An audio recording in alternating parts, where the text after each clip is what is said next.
Aleluia. Aleluia. Se alguma coisa tem que abalar você, é a presença de Deus. Se você vem nesse lugar para não ser abalado, não compensa você vir. Mas se você vem com o coração, Senhor, eu creio que o Senhor é real. Você acredita que Deus é real? Se Deus é real, alguma coisa tem que acontecer quando você vem. Amém? Alguma coisa tem que acontecer dentro de nós. A gente tem que pedir mesmo, Senhor, eu quero experimentar. Quero experimentar, eu quero provar disso que está todo mundo falando, que é assim, que vê, que sente. Antes da gente ler a palavra de Deus, tem alguém muito especial aí perto de você. Talvez você esteja tão acostumado com essa pessoa que às vezes não cai a ficha. Quero convidar você a dar um abraço, mais um, mas agora cheio do Espírito Santo. Dê um abraço de frente, aquele abraço de brasileiro. Abençoa a vida dele.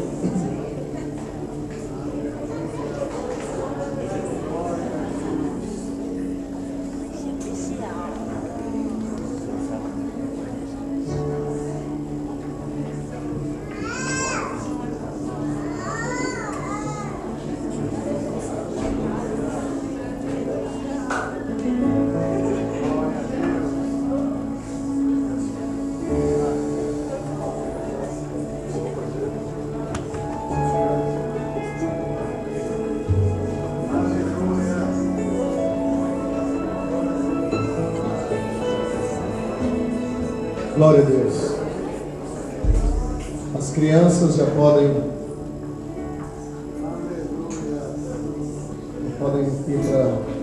para a escola, para o culto das crianças. Quem está sentindo a presença de Deus aí? De verdade, você está sentindo mesmo? Quem não está sentindo a presença de Deus? Você quer sentir, a gente quer orar por você para que você faça parte disso.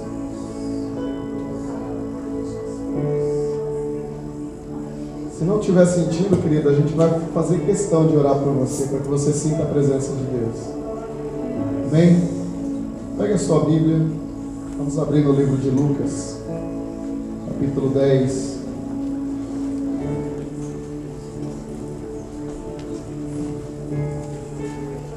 Podemos sentar.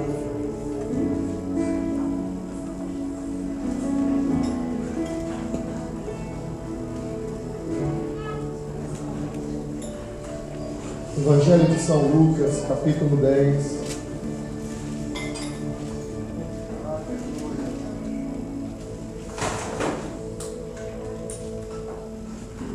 Que bom rever essa família aqui, todo mundo bem, com saúde.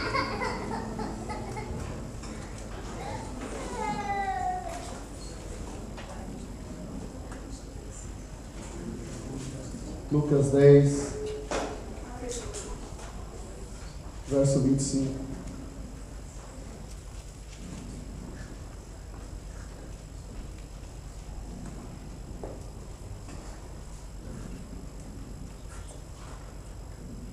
Amém? Todos acharam? Certa vez um advogado da lei levantou-se com o propósito de submeter Jesus à prova e lhe indagou: Mestre, o que preciso fazer para herdar a vida eterna? Mestre, o que eu preciso fazer para herdar a vida eterna? Será que esse assunto te interessa? Quem quer viver eternamente aí, diga amém. Amém. Ao que Jesus lhe propôs: o que está escrito na lei? Como tu a interpretas? E ele replicou: amarás o Senhor, teu Deus, de todo o teu coração, de toda a tua alma, de todas as tuas forças, com toda a tua capacidade intelectual, e amarás ao teu próximo como a ti mesmo. Então Jesus lhe afirmou: respondeste corretamente, faz isto e viverás. Ele, no entanto, insistindo em justificar-se, questionou a Jesus: mas quem é o meu próximo? Diante do que Jesus lhe responde assim: certo homem descia de Jerusalém para Jericó, quando veio a cair nas mãos de alguns assaltantes, os quais, depois de lhe roubarem tudo e o espancarem, fugiram, abandonando-o quase morto. Coincidentemente, descia um sacerdote pela mesma estrada. Assim que viu o homem, passou pelo outro lado. Do mesmo modo agiu um levita, quando chegou ao lugar, observando aquele homem, passou de largo. Mas um samaritano, estando de viagem, chegou onde se encontrava um homem. Assim que o viu, teve misericórdia dele. Então aproximou-se e enfaixou-lhe as feridas, derramando nelas vinho e óleo. Em seguida, colocou-o sobre o seu próprio animal. Levou-o para uma hospedaria e cuidou dele. No dia seguinte, deu 2 denários ao hospedeiro e lhe recomendou: cuida deste homem, e se alguma despesa tiverdes a mais, eu reembolsarei a ti quando voltar.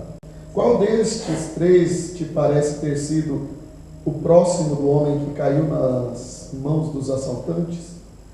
Declarou-lhe o advogado da lei: o que teve misericórdia para com ele. Ao que Jesus lhe exortou: vai e procede tu de maneira semelhante. Pai, a tua palavra foi lida e nós sabemos que a tua palavra é santa, ela é pura, ela é justa. Senhor, e nós somos pecadores. A tua palavra não pode penetrar no coração de homens assim. Por isso, Senhor, nos purifica pelo sangue de Jesus Cristo nessa hora, para que possamos ouvir a sua doce palavra. Senhor. Confiamos que o teu Espírito Santo venha falar conosco. Confiamos que o Senhor vai falar, Pai, e não meramente homens. Por isso, Senhor, abrimos o nosso coração para ti. Tomamos posse do sangue de Jesus, que perdoa os nossos pecados e nos limpa de todo o mal. Tomamos posse do Espírito Santo para nos revelar a tua palavra e trazer em nós o experimentar da palavra de Deus. Não apenas ouvintes, Pai, mas queremos ser praticantes. Por isso, ó Deus, recebemos a tua palavra. Por isso, ó Deus, abrimos a nossa vida para ti, em nome de Jesus. Amém. Esse é um texto muito conhecido.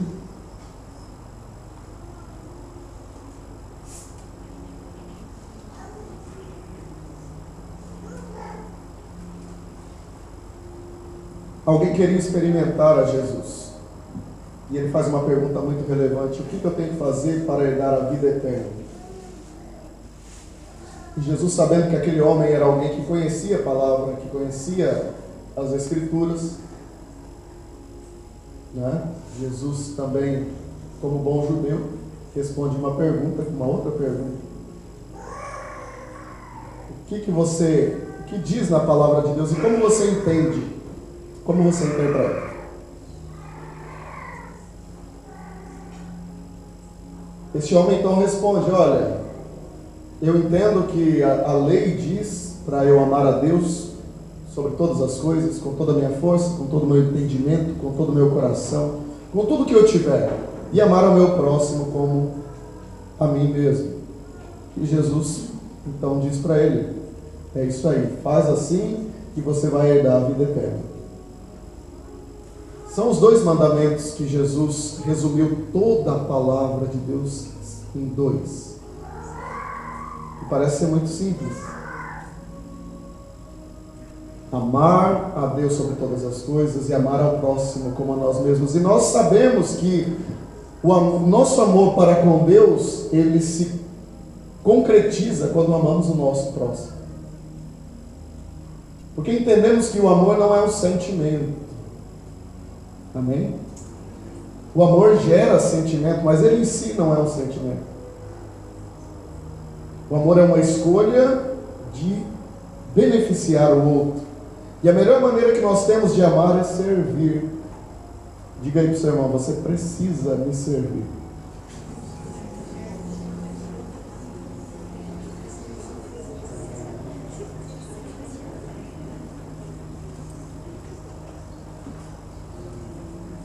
O serviço fala de amor.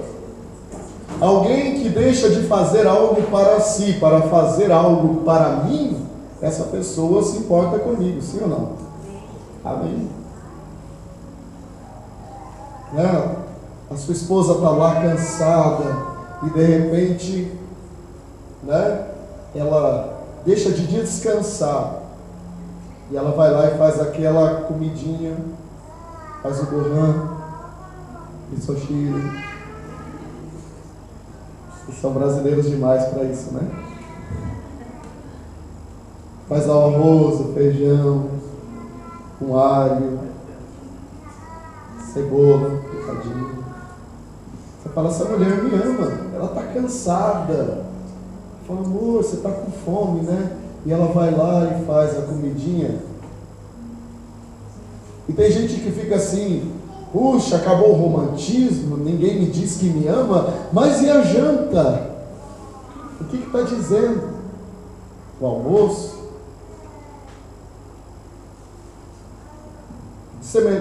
De forma semelhante, os maridos, quando têm atitudes, quando vai buscar aquilo, né?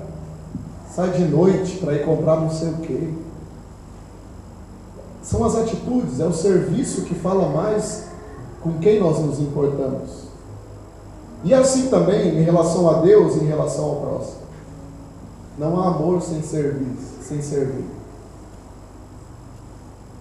Deus nos amou e Ele ofertou. Jesus nos amou e Ele trabalhou e Ele nos serviu e Ele nos serve até hoje. E Ele disse na sua palavra, meu Pai trabalha até hoje. Então aquele homem, ele interpretou corretamente a lei e Jesus dá os parabéns para ele. Agora só é praticar, meu amigo. Mas esse homem, ele estava muito mais interessado em conhecer a palavra do que em praticar a palavra. E ele se justifica, ele tenta procurar uma saída, porque naquele tempo era muito difícil deles falarem, olha, o seu próximo é esse, o seu próximo é aquele. Então eles ficavam nesse jogo de palavras para não ter que praticar a palavra. E muitos de nós caímos nisso, nós viramos crentes, e nós viemos, e nós nos contentamos em ouvir a palavra. Mas essa palavra ouvida simplesmente não vai fazer nenhuma diferença se nós não praticarmos. A palavra precisa ser viva em nós, ela precisa se tornar atitude, ela precisa se tornar serviço. E é por isso que quando você se converteu, você queria fazer muitas coisas para Deus. Porque o seu primeiro amor te levava a querer fazer muitas coisas.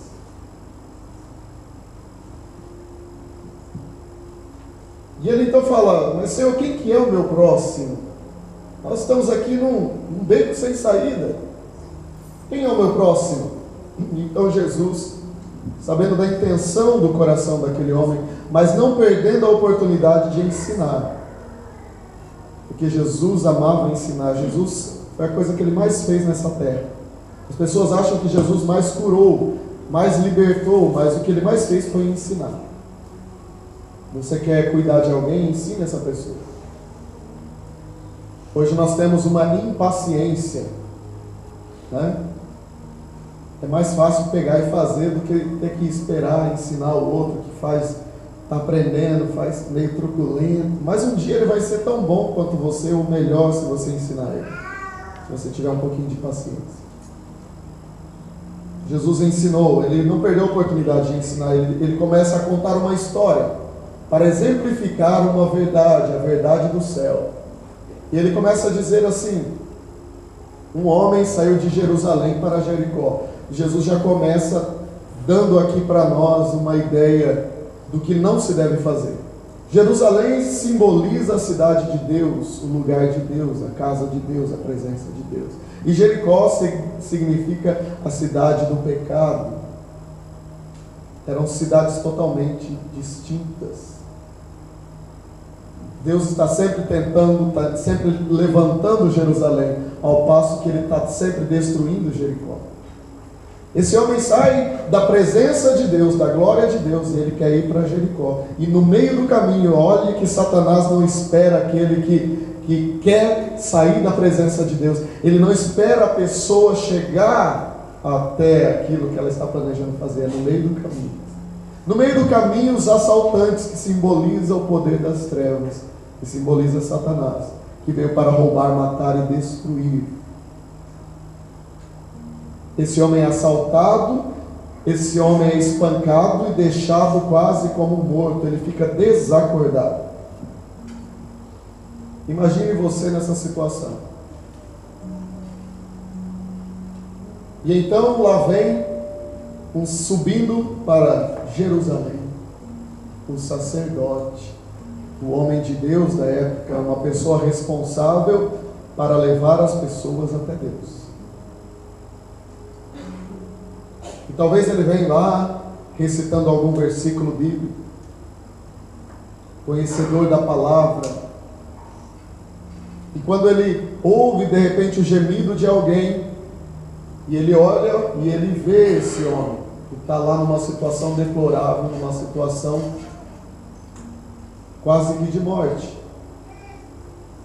A palavra de Deus diz que ele corta caminho, ele finge que não vê, ele segue porque, afinal de contas, ele é o sacerdote, ele tem muitas coisas importantes para fazer no templo. Ele é o sacerdote, ele não pode tocar em alguém ou até se aproximar de uma pessoa que está ensanguentada, porque senão ele vai ter que fazer todo um ritual de 7 dias de purificação. É muito trabalhoso ficar 7 dias fazendo um ritual de purificação. Mas alguém pode morrer em detrimento disso, por causa de 7 dias. E ele prefere então ignorar aquela pessoa. Afinal, não é da conta dele, não é assunto dele. De igual forma, sobe um levita, outra pessoa também influente dentro da casa de Deus, outra pessoa que foi levantada por Deus para servir, para cuidar do patrimônio da casa de Deus. Talvez ele fosse até um músico,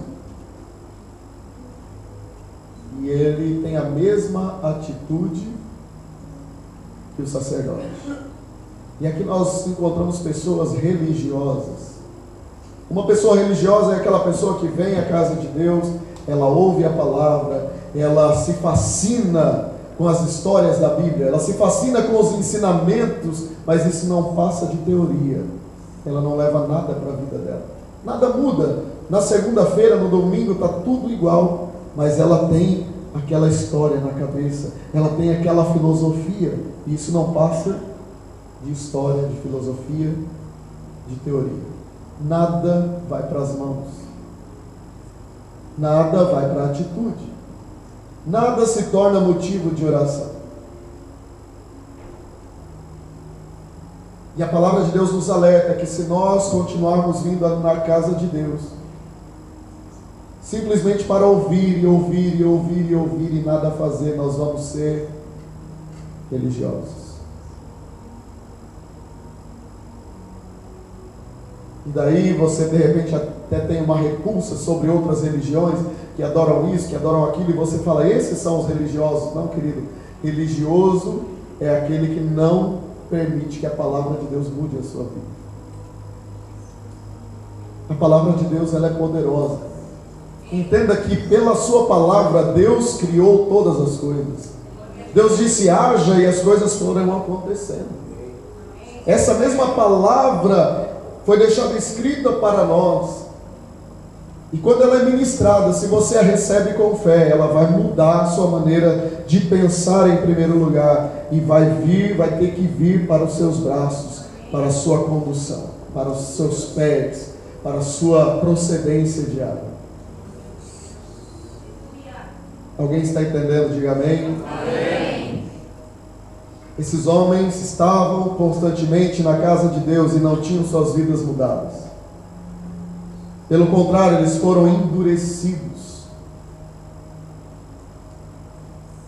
Mas a palavra de Deus diz que passa um terceiro homem. Esse homem era um samaritano. O samaritano era alguém desprezado pelos judeus e é até hoje. O samaritano é alguém que era da família dos judeus, mas eles se misturaram, da família dos hebreus, perdão. Mas eles se misturaram, eles casaram com pessoas de outras nações, coisa que Deus tinha dito para eles não fazerem. Eles se misturaram. E por isso, os judeus os rejeitam, os menosprezam. Mas eles têm o sangue de Abraão. Mas como eles se misturaram, os judeus não os veem mais como sua família. Então você vai ver aqui o samaritano sendo menosprezado, a mulher samaritana sendo desprezada pela sociedade. Mas Jesus traz como exemplo dois samaritanos, a mulher samaritana, e traz como exemplo o bom samaritano. A palavra de Deus diz que ele passou. Ele era alguém importante, alguém que estava indo fazer seus negócios. Ele tinha muita coisa para fazer. Ele estava ocupado, ele estava trabalhando. E ele se deparou com a mesma cena daquelas pessoas que iam na igreja. Ele não tinha nenhuma função na igreja. Ele não podia sequer ir ao templo, ele era um samaritano. Mas a atitude dele fez toda a diferença. Amém? Verso 33, mas um samaritano, estando de viagem, chegou onde estava o homem, e assim que o viu, teve misericórdia dele. E o que é ter misericórdia? O dicionário diz que é sentir a miséria do outro, é se ver no lugar do outro. Quando o samaritano olhou para aquele homem, ele não viu aquele homem, ele viu ele mesmo.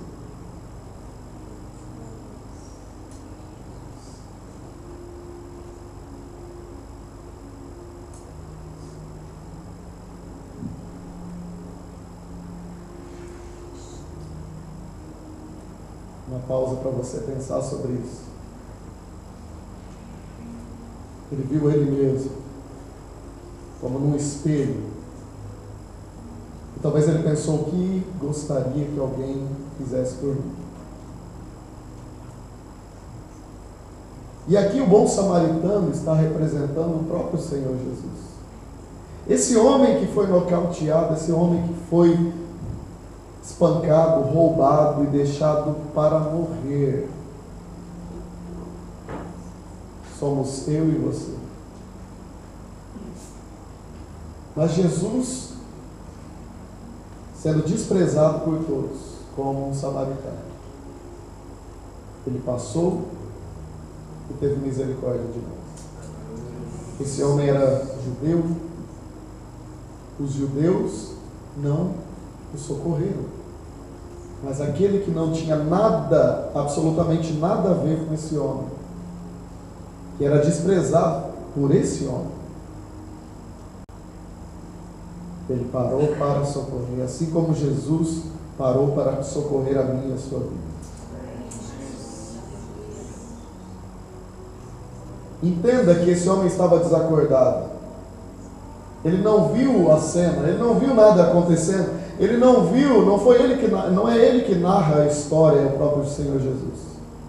Ele não pode fazer nada por si mesmo, ele não estava pedindo ajuda, ele estava gemendo desacordado. Mas um samaritano, estando de viagem, chegou onde se encontrava o homem, e assim que o viu, teve misericórdia dele.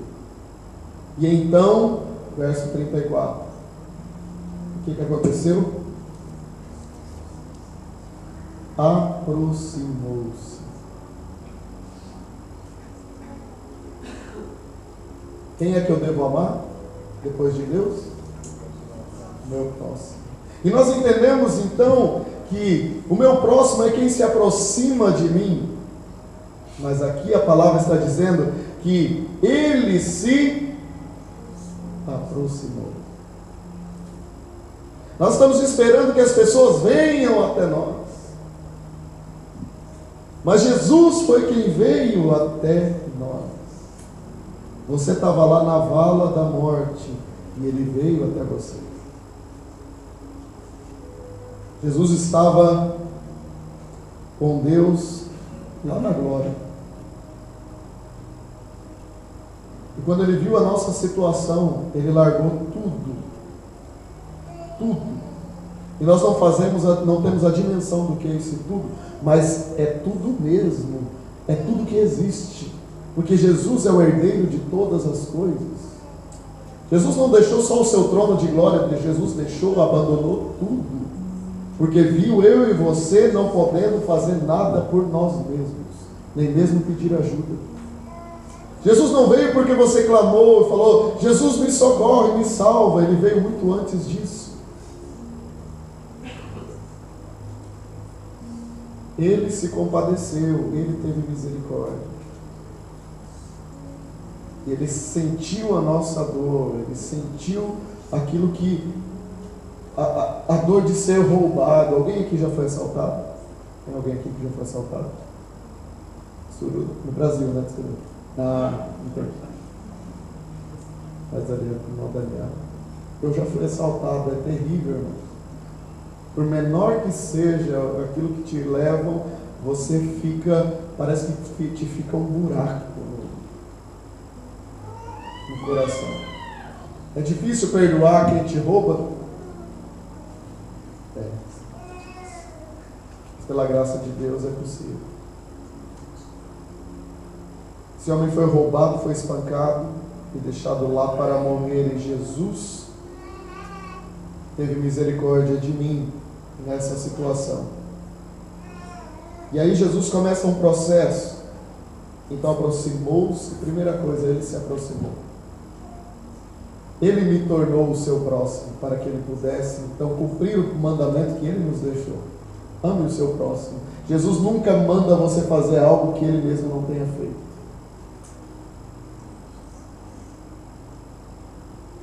E aí você pergunta, quem é o meu próximo? Eu não tenho ninguém próximo. Você já notou que nós caminhamos a cada dia mais para distanciamentos?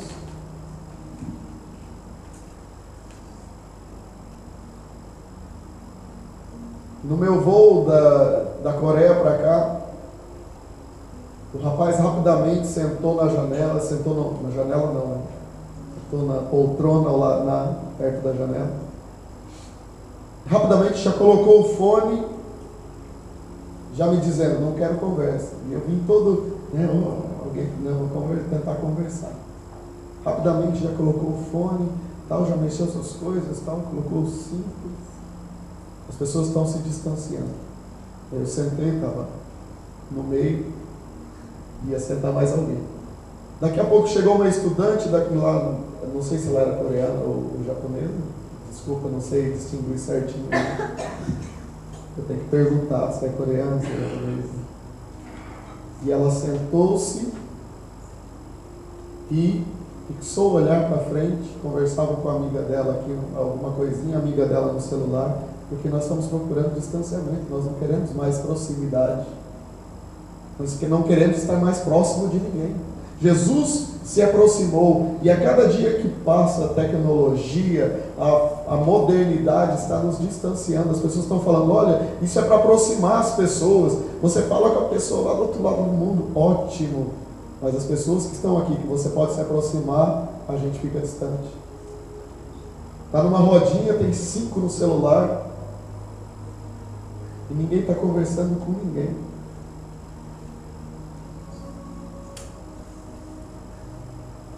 E eu não sou contra celular, tá, gente? Mas quando a gente usa sem sabedoria, sim. porque isso nos afasta uns dos outros. Aí está alguém com o celular e com o fone, quer dizer, ele já está surdo para você, já está cego porque ele está olhando aqui. Esses dias me mandaram aquela imagenzinha dos macaquinhos, sabe? Um tampando o olho, outra boca, outros olhos, o ouvido e a boca, né? Cada um tampando. E aí tem o quarto agora que está no celular. Esse aí tapou tudo sem precisar, né? Ele está no celular, ele está em outro universo. Ele não quer proximidade, não quer ninguém. Ele não quer. Ele não quer amar ninguém, ele quer estar se amando. Mas Jesus se aproximou e ele começa então a usar os seus recursos para servir. Quem ama vai dar não só de si mesmo, mas de tudo que tiver. Ele começa a enfaixar aquele homem. Ele tinha ataduras para si mesmo. Algo que acontecesse na viagem. Naquele tempo a vida era difícil. Derramando nelas vinho e óleo, coisas preciosas para aquela época. Coisas caras. Que ele levou para si, para se alimentar. O óleo era para se ungir, as pessoas se ungiam. Quando chegavam em determinado lugar, antes de pernoitar, se lavavam e ungiam para aliviar as dores. E hoje você anda de carro. Mas naquela época era a pé, era a cavalo, o sol quente, a pele rachava e só tinha um óleozinho para depois, né? Porque se passasse o óleo no meio do sol, ia fritar lá no meio do deserto. Mas para ir dormir, aquilo, né, trazia um conforto. Ele abriu mão do seu próprio conforto, do seu próprio alimento, dos seus próprios recursos. A palavra de Deus continua dizendo: em seguida colocou sobre o seu animal, levou para uma hospedaria. Ele abriu mão do seu meio de transporte para beneficiar o outro. Ele levou para uma hospedaria.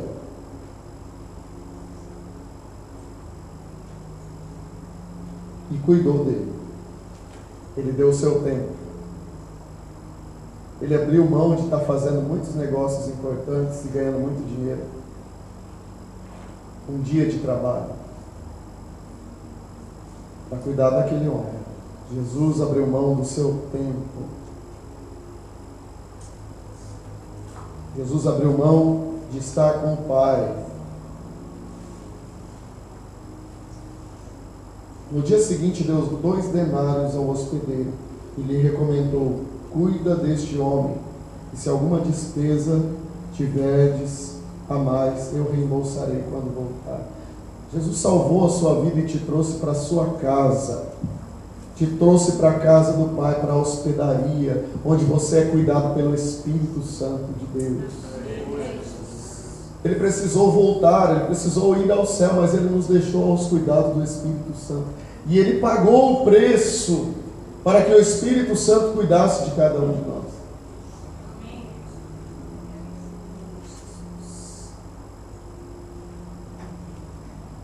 Mas ele não somente fez isso, ele se responsabiliza por nós.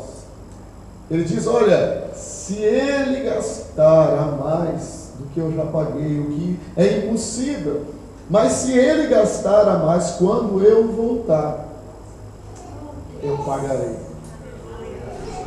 Jesus está comprometido com você, querido. Por mais que você não esteja comprometido com ele, ele está comprometido com você.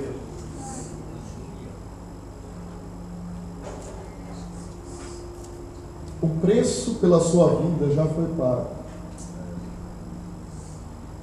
Eu imagino esse homem despertando no outro dia, ou talvez vários dias depois, caindo em si o que aconteceu. E ele começa a conversar com o dono da hospedaria: olha, aconteceu isso.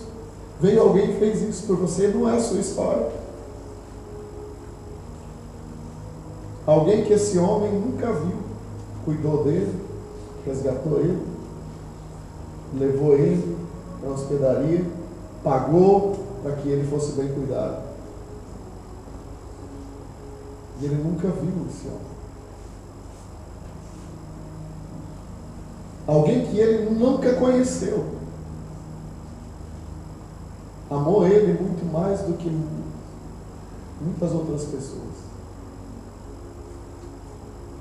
E o que a palavra de Deus vem impactar a nossa vida é que esse que foi abençoado, se você foi abençoado, se você foi socorrido, se você foi salvo assim por Jesus, é porque você pode fazer isso também para outros. Jesus se aproximou. Jesus não mediu aquele homem. Deixa eu ver se ele tem uma cara legal, se ele é bacana, se ele tem uma conversa legal, se a gente vai se dar bem.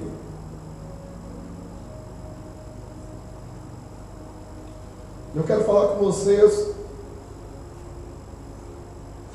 Você não está lá naquele lugar, você não pertence a essa família, você não trabalha onde você trabalha, você não estuda onde você estuda, por um acaso. E existem realmente pessoas que nós queremos distância, sim ou não? Vamos ser sinceros aqui, só nós aqui. Ninguém está assistindo ali. Tem alguém assistindo? Tem as pessoas que nós falamos, essa pessoa é uma pessoa difícil, para não falar outras coisas, né? Estamos na casa de Deus. E nós não queremos nos aproximar. E por que essa pessoa é uma pessoa difícil? Talvez você trabalhe com uma pessoa e que essa situação foi se estreitando, foi ficando cada vez mais difícil. Mas Deus está nos dizendo que nós podemos, pelo Espírito Santo, nos aproximar. E essa pessoa passar a ser próxima. Todos nós temos vales, temos dificuldades. A dificuldade na vida do meu irmão é uma grande oportunidade para mim. A dificuldade na vida daquela pessoa é uma grande oportunidade para você. Como assim? A palavra de Deus diz que é na angústia que se faz um irmão.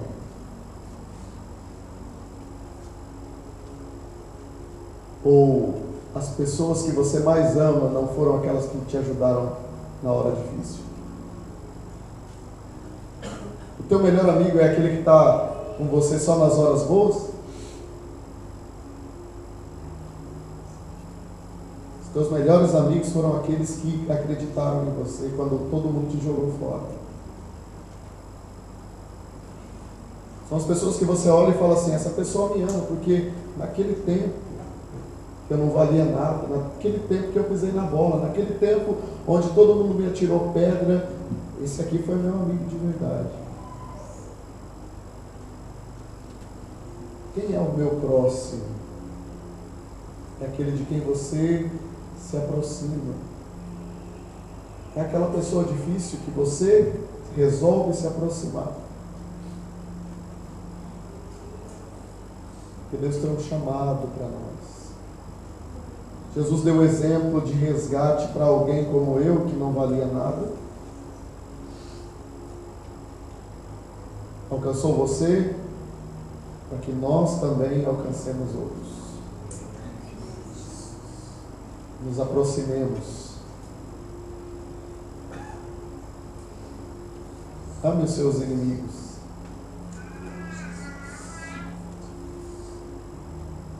E você vai perceber que você vai ganhar o seu inimigo. Se você aborrecer seu inimigo, que diferença nós temos das pessoas lá de fora? Ore pelos seus inimigos. Se nós orarmos só pelos nossos amigos, eu oro por você, você ora por mim, eu oro pelo pastor Mário, ele ora por mim, amém, estamos na bênção. Você ora por essa pessoa que faz questão de sentar de você, do seu lado, todo culto, e você ora por ela ora por você, estamos na bênção. Isso aí qualquer seita faz. Você daí não precisa do poder de Deus para fazer. O poder de Deus precisa realmente ir resgatar vidas que estão te resistindo, que estão te perseguindo. Amém? Hoje nós estamos aqui nesse culto de Santa Ceia para relembrarmos a morte e a ressurreição de Jesus Cristo. O preço que foi pago pela nossa vida, pelo nosso resgate. O preço de abrir mão da sua glória, de abrir mão de tudo que se tinha. Para alguém que estava à beira da morte, que não podia nem sequer pedir ajuda. Que éramos nós.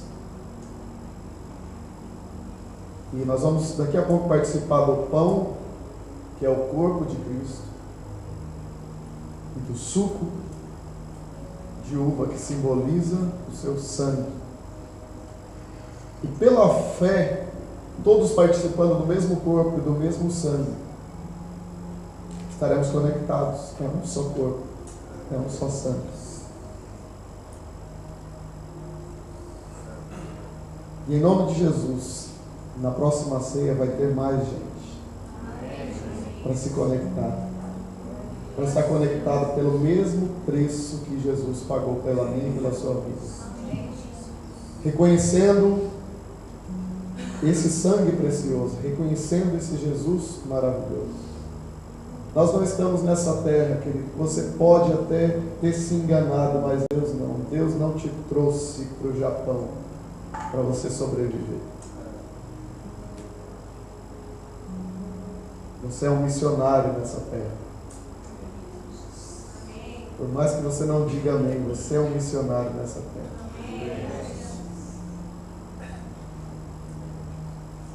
Aquele trabalho, tem gente lá. Essas pessoas são mais importantes do que o salário no fim do mês.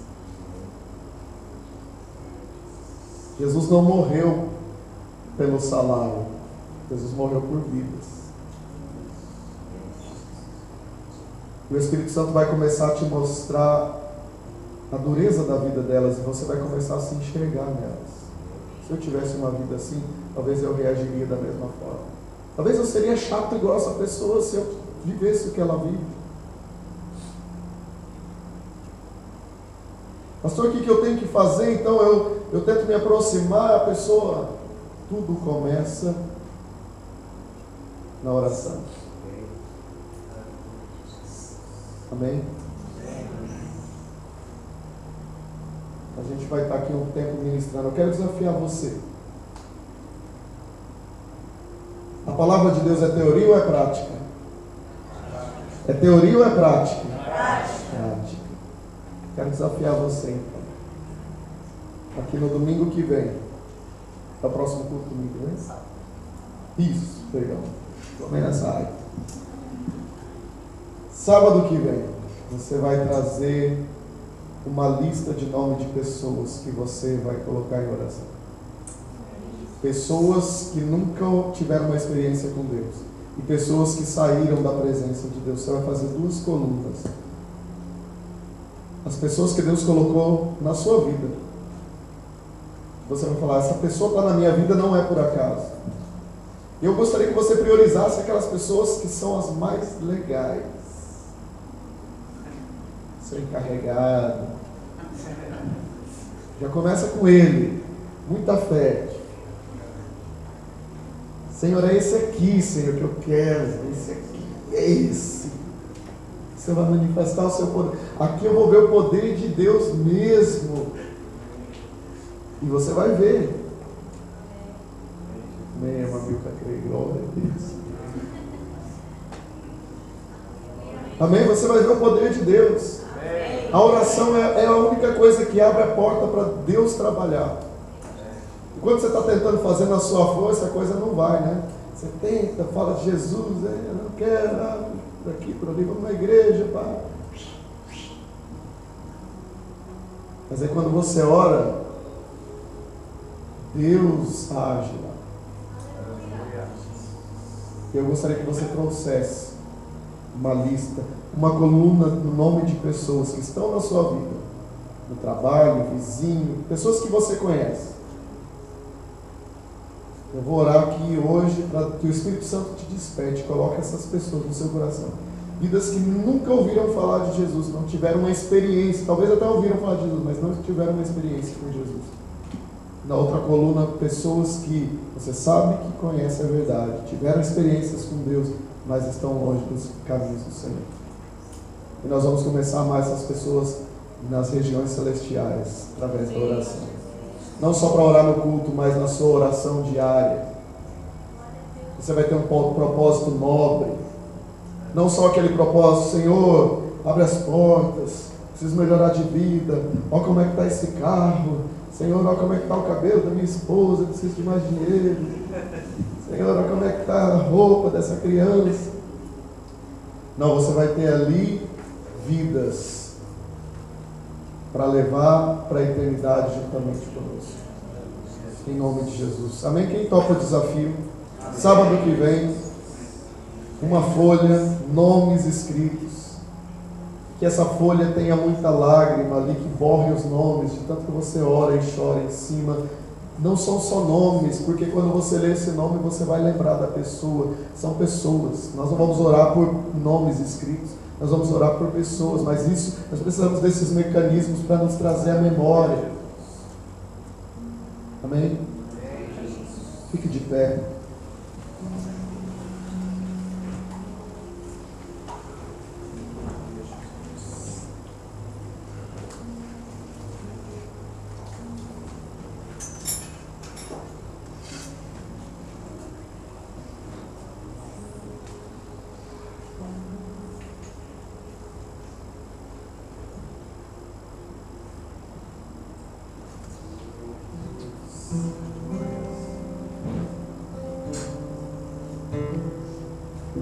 Vamos estar cantando uma canção e eu gostaria que você fechasse os teus olhos. Disse para que o Espírito Santo te lembre de pessoas.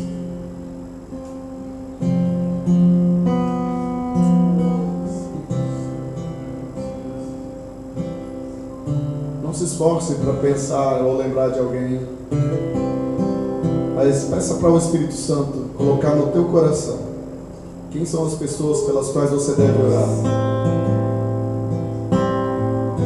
E ore, peça para o Espírito Santo conduzir a sua oração. Diga para ele: Espírito Santo, eu não sei orar,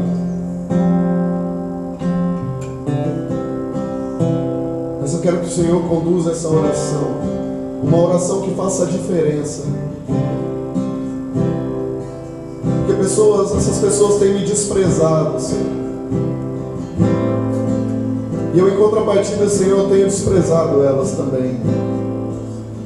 Mas nós não queremos ser assim. Nós queremos ser como o bom samaritano. Nós queremos ser como o Senhor.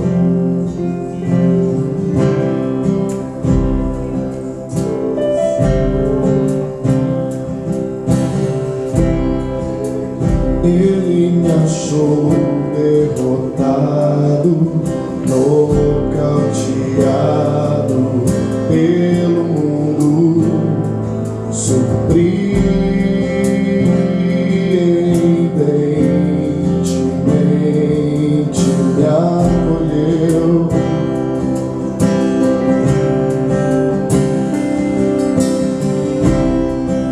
De todos os que passaram, só ele se compadeceu.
mais ter uma vida estática diante de alguém que me amou.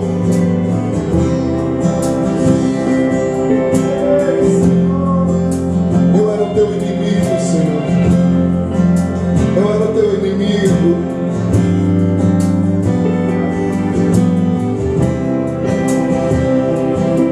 Quantos de nós perseguiam os teus filhos? Quantos de nós xingavam os teus filhos, Senhor? Mas o Senhor continuou nos amando. O Senhor continuou indo atrás. O Senhor levantou pessoas que orassem por nós.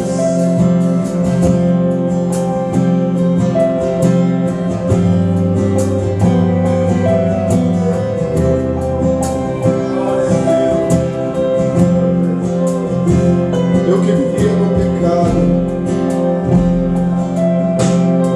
Aquilo que mais te ofende é o pecado. Eu que vivia no pecado, Senhor.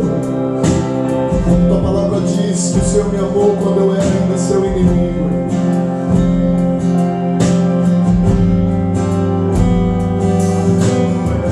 Porque o Senhor insistiu, o Senhor insistiu. O seu amor